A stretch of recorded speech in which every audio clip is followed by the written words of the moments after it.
बिस्मिल्लाहिर्रहमानिर्रहीम। नाज़रीन अस्सलाम वालेकुम। मैं हूँ आसिफ इनायत आपकी खिदमत में। आज थोड़ा टॉपिक मुख्तलिफ है। मैं सुबह रूटीन के मुताबिक निकला तो चौक में देखा मज़दूर, कोई 300-400 मज़दूर, फिर आगे चला गया वहाँ पर भी। ये मैं मुसलसल देखता रहता हूँ तो मुझे अपना ही लिखा हुआ एक कॉलम याद आया जो मेरी बुक में भी है। बुक दिखा रहे हैं आपको, इंसानों की मंडियाँ। ये 2011 में लिखा था। हालात ने ऐसे गरीबों के लिए, मज़दूरों के लिए ऐसे जैसे हुक्म इम्तनाई ले रखा हो, जूँ के तू है। शायद बिगड़ गए हों, महंगाई की वजह से बिगड़े हुए हो सकते हैं, लेकिन उनमें बेहतरी नहीं आई। तो मेरा मुलाजिम ना आया, मुलाजिम भी था, ड्राइवर भी था, वो ना आया तो मैंने उसको फ़ोन किया, पता किया। उसने कहा उसकी वालदा बीमार है। मैंने सोचा कि चले उसकी ख़बर लेते हैं। अगले दिन मैं उसकी ख़बर लेने चला गया। तो जब मैं उसके घर जा रहा था, मेन रोड पे गाड़ी खड़ी की, उसके घर गया। घर का गली जिस तरह होती है इन इलाकों की, महलों की, जो पॉश इलाकों के बराबर में होती है, मेरे घर से उसका कोई 2 किलोमीटर दूर घर था। तो जब मैं उधर गया तो उधर मैंने जो एंटर हुआ तो फिर मैंने आकर जो आर्टिकल लिखा वो मैं आपकी खिदमत में पेश करता हूँ। वतन अजीज़ में 2 तबके रहते हैं।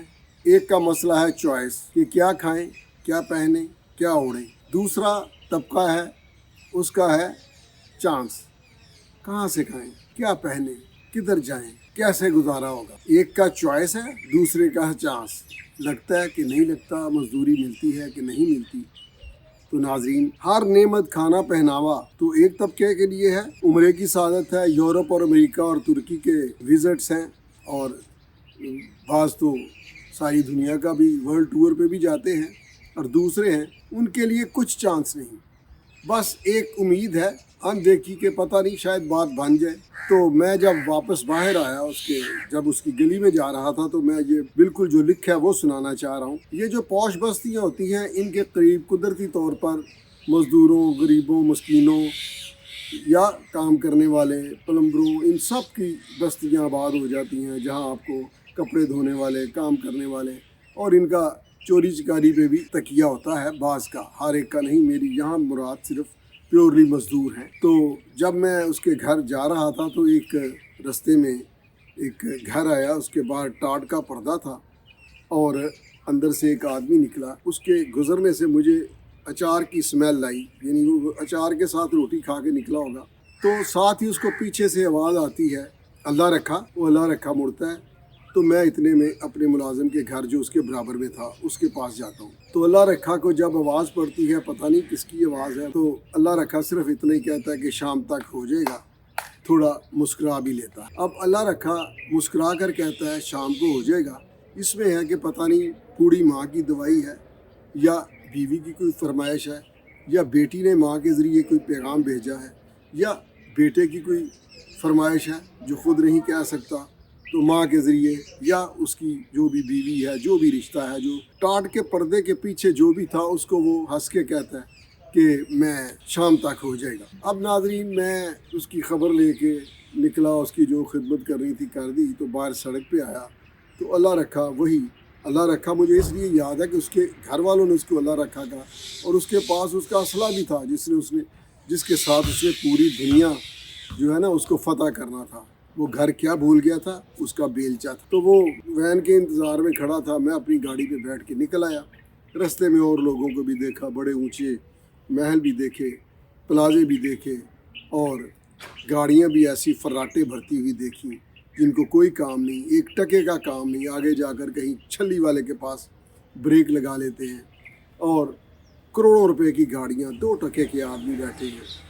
ये मैं जानता हूँ।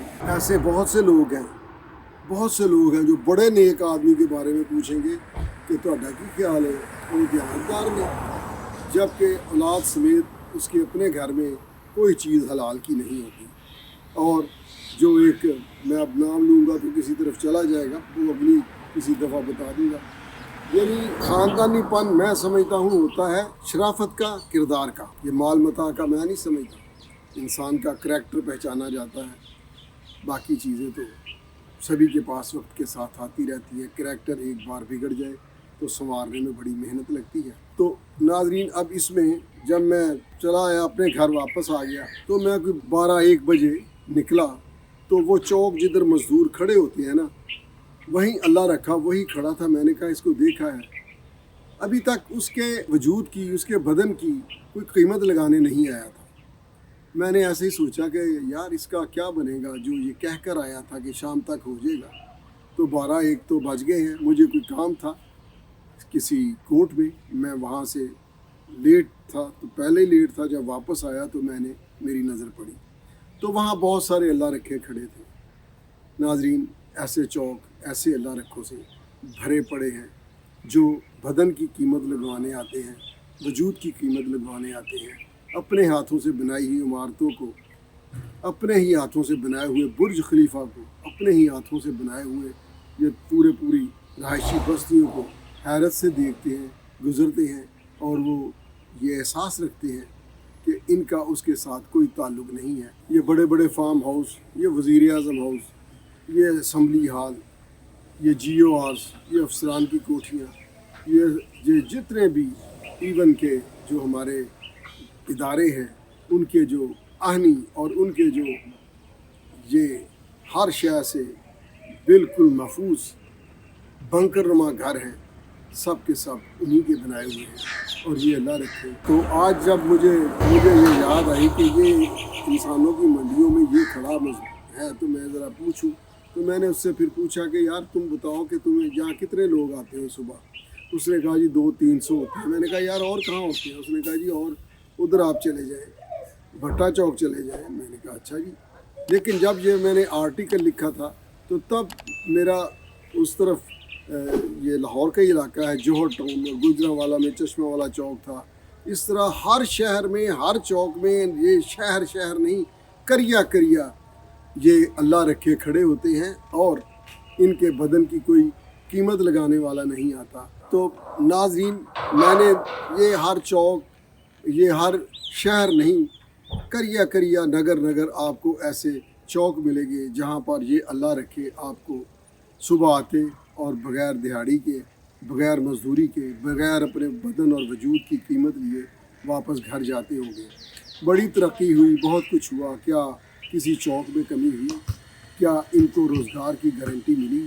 क्या इनके लिए कोई सोशल सिक्योरिटी कार्ड्स इशू हुआ? भाई जितनी देर आप काम नहीं करते आपको ये मिलेगा। जब ठेका कोई देता है गवर्नमेंट का कोई इदारा, तो वो पाबंद करता है कि आप इन चौकों में जाकर उन लोगों को हायर करोगे जो लोग 12 बजे के बाद दिहाड़ी नहीं मिलती, और घर जो वादा करके आए हैं वो पूरा कैसे होगा? नाजरीन, यही अल्लाह रखे, ये बहुत बड़ी कुव्वत है। इन पर फैज़ अहमद फैज़ ने बहुत लिखा था, फिर अल्लामा इकबाल ने इनके लिए लिखा था, ये गाज़ी ये तेरे पुरस्कार बंदे। तो ये सिर्फ शायरी के लिए या जलसागाहों के लिए या आवाम के लिए या मकबूलियत के लिए, ये इसलिए नहीं हो। पिछले दिनों जब एक राय बनानी थी 2 साल मेहनत करने वालों ने, तो इन्हीं जगहों पे जाकर ये 500 रुपये देकर, तो 1000 500 देकर अपने जलसे सजा लिया करते थे। लेकिन ये अपने आप भी सुनने चले जाया करते थे। ये पुरानी बात है।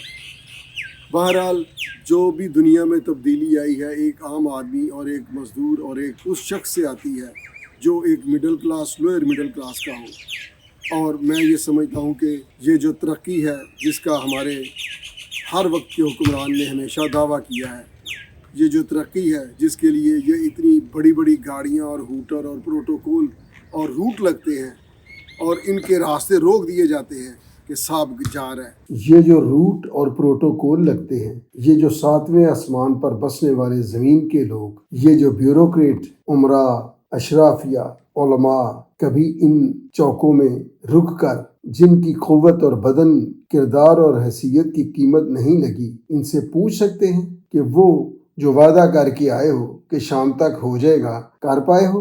करियाने वाले का खाता क्लियर कर दोगे? माँ की दवा, बीवी की ज़रूरत, बेटी की हसरत, बेटे की उमंग, या तेरी अपनी कोई ख्वाहिश, या किसी कर्ज की अदायगी, इसका कुछ हुआ? नहीं, हरगिज़ नहीं हुआ। फैज़ अहमद फैज़ ने इन्हीं के लिए कहा था, ज़माने की फिटकार सरमाया उनका, جہاں بر کی دھتکار ان کی کمائی، زمانے کی پھٹکار سرمایہ ان کا، جہاں بر کی دھتکار ان کی کمائی، نہ آرام شب کو نہ راحت سویرے، غلاظت میں گھر نالیوں میں بسیرے، جو بگڑے تو ایک دوسرے سے لڑا دو، ذرا ایک روٹی کا ٹکڑا دکھا دو، یہ ہر ایک کی ٹھوکریں کھانے والے، یہ ہر ایک کی ٹھوکریں کھانے والے، یہ فاقوں سے اکتا کر مر جانے والے۔ بہت سی دنیا نے، ڈاکٹر علامہ اقبال سمیت، ساحر لدھیانوی سمیت بہت سی دنیا نے کہا۔ میں نے اپنی کتاب کے باہر جو شعر لکھا وہ ہے، گر لکھا تھا مقدر میں مقدر ہی سے لڑنا، گر لکھا تھا مقدر میں مقدر ہی سے لڑنا، آدم کو بھی صاحب مقدور کیا ہوتا۔ ناظرین، نہ جانے کب وطن عزیز کی اللہ رکھوں کی قسمت یاوری کرے گی اور شام کو ہو جائے گا کب پورا ہوگا۔ اللہ حافظ۔